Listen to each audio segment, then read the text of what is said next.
Merci. Béatrice, citoyenne Béatrice Monique Thérèse Leloutre. Consentez-vous à prendre pour époux Pierre-Raymond Pérez, ici présent? Oui, je le fais. Au nom de la loi, nous déclarons Pierre-Raymond Pérez et Béatrice Monique Thérèse Leloutre unis par le mariage. Le grand pari d'une ville nouvelle est par essence l'intégration de ses habitants. Mais comment donner du sens à une ville qui n'a pas de passé? À cet écueil presque insurmontable, les urbanistes ont trouvé un palliatif original. Ils ont inventé la notion de germe de ville. Le premier ensemble de construction devait représenter une vraie ville, où logement, emploi et équipement s'équilibreraient avec la possibilité de sécréter elle-même sa croissance future. Pourtant, de par son uniformité, le germe de ville n'a jamais affirmé sa vocation de centre-ville.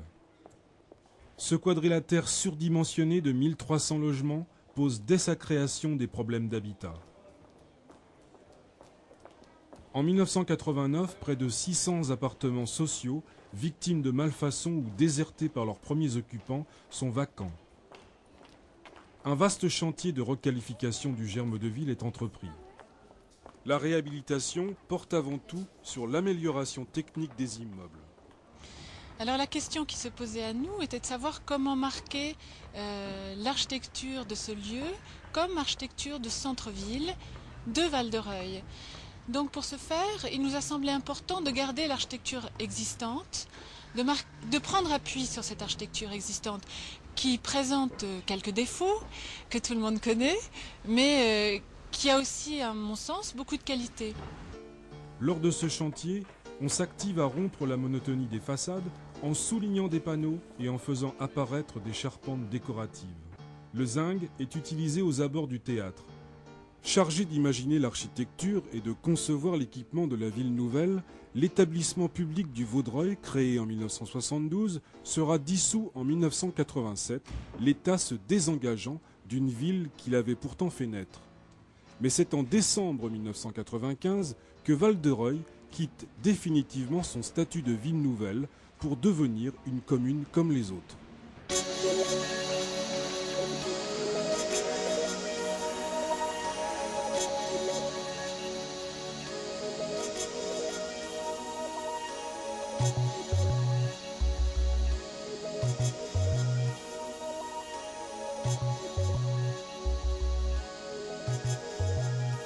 Est-ce que ça fait longtemps que vous travaillez sur le projet du lycée?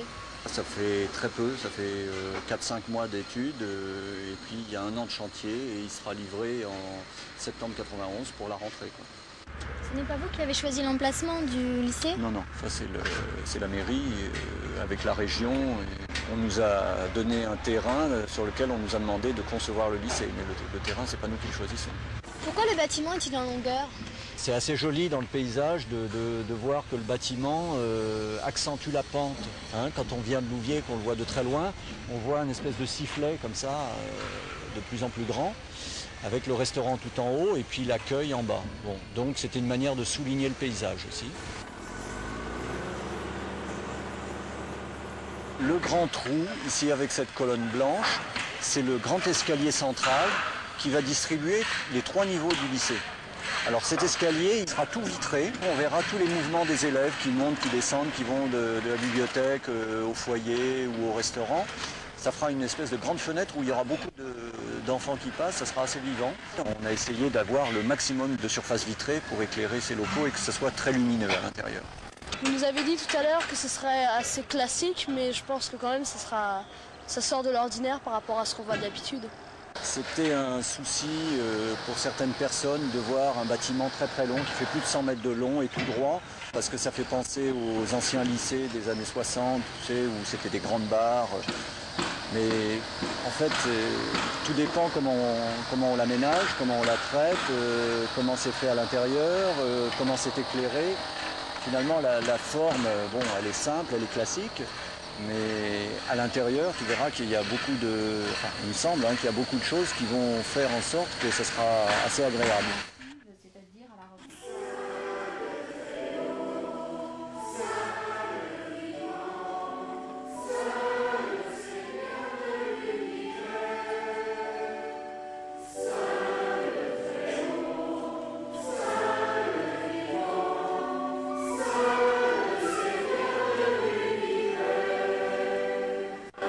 Avant que l'église de la Fraternité ne résonne de 1000 cantiques, les rassemblements religieux se déroulaient dans une maison de ville, rue Traversière. Pendant quelques années, donc, il y a eu dans cette maison la messe de temps en temps, des réunions de prière, des rencontres de croyants, des rencontres bibliques, le catéchisme. Mais évidemment, ce n'était pas une église et pour beaucoup de gens, c'était un peu choquant. Et de toute façon, ça ne convenait pas pour toutes les célébrations et pour toute la vie d'une communauté chrétienne. La maison de ville ne suffit donc plus aux chrétiens de Val-de-Reuil. Ils ont la volonté d'affirmer leur présence au cœur de la ville. La commune apporte alors son concours financier à la construction d'une église et fournit le terrain de la Plaine Saint-Jean. 5 architectes participent au concours d'idées.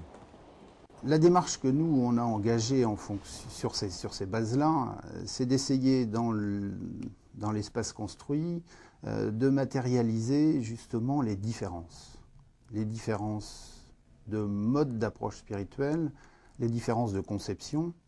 Et c'est ce qui a amené à cette forme pyramidale dont les éléments les plus voyants sont ces 4 arêtes qui partent du sol et qui viennent se regrouper sur une sphère en tête. Ces 4 directions symbolisant en fait 4 approches spirituelles distinctes. La sphère a toujours eu un sens un peu d'universalité.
Je comprends pas, c'est quoi?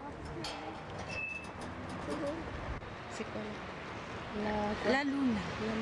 Ah, oui, c'est la lune là. Ah, peut-être presque fini là. C'est un objet dont on n'a jamais pu trouver qui l'avait inventé. Alors ça, c'est pas fréquent. On pense que c'est les Grecs qui ont commencé, mais les Grecs l'avaient probablement pris l'idée peut-être aux Égyptiens ou aux Mésopotamiens. Les Grecs, ce qui est sûr, ont donné l'idée aux Arabes qui avaient recopié tous les manuscrits. Les Arabes eux-mêmes s'en servant pour leur navigation, mais également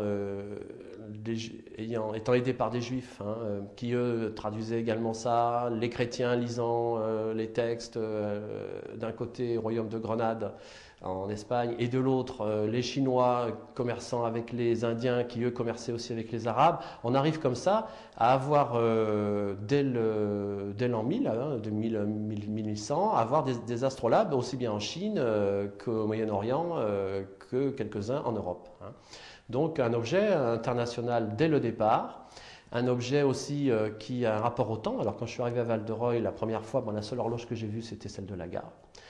Et donc je me disais, bon, une ville nouvelle, bon, elle n'a pas encore bien conscience du temps. Et le projet s'est vraiment imposé, un projet donc, qui a à faire avec le temps, avec